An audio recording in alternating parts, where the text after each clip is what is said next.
Hello, welcome to our channel vision by Charu. आज के इस लेक्चर में हम पढ़ेंगे हाइपर कॉन्जुगेशन या फिर इसका दूसरा नाम है नो बॉन्ड रेजोनेंस। जैसा कि नाम से पता चला हाइपर कॉन्जुगेशन, कॉन्जुगेशन होना चाहिए किस किस के बीच में, जो हमारा अल्फा हाइड्रोजन है उसके और डबल बॉन्ड के बीच में कॉन्जुगेशन होना चाहिए। फिर बात आती है कि अल्फा हाइड्रोजन होते क्या हैं, तो ऐसे समझेंगे अल्फा हाइड्रोजन के लिए कि जिस भी कार्बन पे डबल बॉन्ड होगा उससे जो नेक्स्ट कार्बन होगा उस कार्बन पे जो भी हाइड्रोजन अटैच होंगे, ये नेक्स्ट कार्बन को बोला जाता है अल्फा हाइड्रोजन, और जो भी हाइड्रोजन अटैच है इनको बोला जाता है अल्फा हाइड्रोजन। तो जिस कार्बन पर डबल बॉन्ड है उससे नेक्स्ट वाले कार्बन को बोला जाता है अल्फा कार्बन, और उस कार्बन पर जो अटैच हाइड्रोजन होंगे इनको बोला जाता है अल्फा हाइड्रोजन। तो यहाँ पे कॉन्जुगेशन किस किस के बीच में होगा, अल्फा हाइड्रोजन और डबल बॉन्ड के बीच में। ठीक है, तो देखे जरा, यहाँ पे अल्फा हाइड्रोजन है और यहाँ पे डबल बॉन्ड है। जब इनके बीच में कॉन्जुगेशन होगा, मतलब एक छोड़ के एक ही प्रेजेंट होंगे, तभी हमारे पास हाइपर कॉन्जुगेशन पॉसिबल होगा, या फिर आप कह दें नो बॉन्ड रेजोनेंस की कंडीशन फुलफिल होगी। अब किस तरह से होता है ये इफेक्ट देखेंगे जरा, पहले पढ़ते हैं।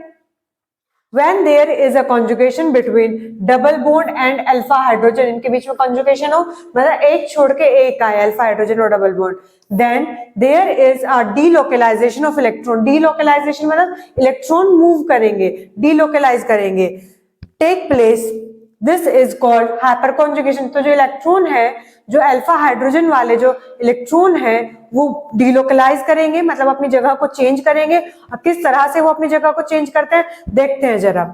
यहाँ पे हमने क्या लिया, प्रोप इन, यहाँ पे डबल बॉन्ड, इस कार्बन से डबल बॉन्ड अटैच है तो इससे नेक्स्ट कार्बन ये कहलाएगा अल्फा कार्बन, और इसके जो हाइड्रोजन होंगे ये होंगे अल्फा हाइड्रोजन। तो ये क्या करेगा, ये जो हाइड्रोजन है यहाँ पे, ये जो दो इलेक्ट्रॉन की शेयरिंग से ये बॉन्ड बना है, इन इलेक्ट्रॉन को इधर शिफ्ट कर देगा, ये कर दिए। और जब ये इलेक्ट्रॉन इधर शिफ्ट हो जाएंगे, यहाँ पे डबल बॉन्ड आ जाएगा, और जैसे ही यहाँ पे डबल बॉन्ड आ जाएगा वैसे ही ये डबल बॉन्ड टूट के इधर चला जाएगा। ठीक है, ये जो इलेक्ट्रॉन है वो इधर चले जाएंगे। तो क्या होगा, जो H है वो यहाँ पे H पॉजिटिव की तरह प्रेजेंट है, क्योंकि दोनों इलेक्ट्रॉन है तो यहाँ बॉन्ड बना लिया है, और बाकी ये दोनों एज इट इज, और CH और जो यहाँ पे डबल बॉन्ड थे उसका सिंगल बॉन्ड टूट के इसके ऊपर चलेगा, ये दो इलेक्ट्रॉन रिप्रेजेंट कर दिए as it is CH2। Same condition होगी इस वाले हाइड्रोजन के साथ कि मे बी इसके साथ हुआ था, इसके साथ भी हो सकता है, तो वही दिखाया है इसके साथ, सेम वो इसके साथ भी हो सकता है, तो ये इसके साथ दिखा दिया। इसी को क्या बोला जाता है, ये जो अल्फा हाइड्रोजन वाले जो इलेक्ट्रॉन है इनका डीलोकलाइज होना, डीलोकलाइज मतलब एक जगह से दूसरी जगह मूव करना, और किसके साथ, पाई बॉन्ड के साथ इनका डीलोकलाइज होना। ये पाई बॉन्ड बनाते हैं और जो पाई बॉन्ड ऑलरेडी था वो टूट के इलेक्ट्रॉन में चले जाता है, तो ये डीलोकलाइजेशन ही कहलाता है हाइपर कॉन्जुगेशन।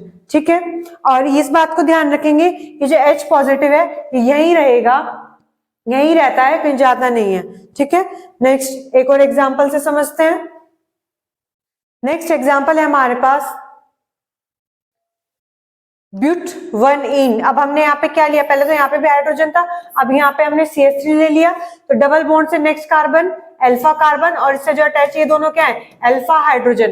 तो ये हाइड्रोजन इधर शिफ्ट करे ये इलेक्ट्रॉन, तो ये डबल बॉन्ड यहाँ शिफ्ट कर गया, तो यहाँ पे तो इलेक्ट्रॉन और नेगेटिव चार्ज, ये पॉजिटिव, सेम पॉसिबिलिटी किसके साथ होगी, इसके साथ, वही दिखाया है। डीलोकलाइजेशन हो रहा है अल्फा इलेक्ट्रॉन का हाइड्रोजन के और पाई बॉन्ड का। In this effect hydrogen atom becomes positively charge, hydrogen atom पे पॉजिटिवली चार्ज आ जाता है, ये आ रहा है, but it does not move away from alpha carbon. Positive charge आने के बावजूद भी वो जो अल्फा कार्बन है इससे अलग नहीं हटता, देखो हर जगह यहीं पर है।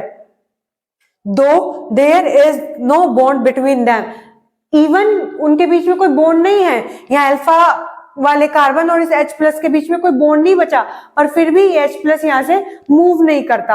अब कोई भी बॉन्ड नहीं है पर फिर भी नहीं हट रहा, इसीलिए इसको नाम दिया, जो दूसरा नाम दिया वो इसी बेस पे है, नो बॉन्ड रेजोनेंस। ठीक है, क्लियर हो गया। Next name, this effect is called no bond resonance. और एक और नाम था इसका, अगर आपने ध्यान दिया हो, इसको कहा जाता है बेकर-नाथन इफेक्ट, ये भी हाइपर कॉन्जुगेशन का एक और नाम है। ठीक है, सबको क्लियर हो गया होगा हाइपर कॉन्जुगेशन क्यों पड़ा इसका नाम, या फिर नो बॉन्ड रेजोनेंस क्यों पड़ा इसका नाम, क्योंकि अल्फा कार्बन और H प्लस के बीच में कोई बॉन्ड नहीं होता, बट स्टिल वह दोनों की पोजीशन चेंज नहीं होगी। ओके, होप सो सभी को क्लियर हो गया होगा hyperconjugation. Thank you for watching, like share and subscribe our channel vision by Charu.